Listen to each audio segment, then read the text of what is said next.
Female praying mantis that eat the heads of their male friends, assassin bugs that pierce and suck the innards of their prey, and ants that harvest honeydew from aphids and in return offer plants protection, are just a few examples of fascinating insects and their interesting behaviors.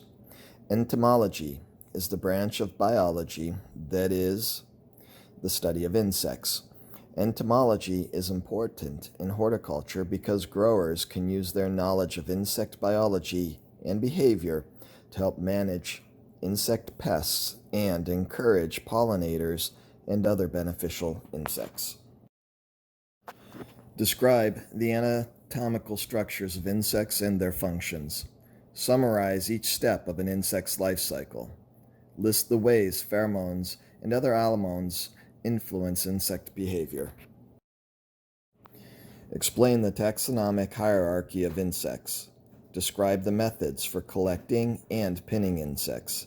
Describe careers related to entomology.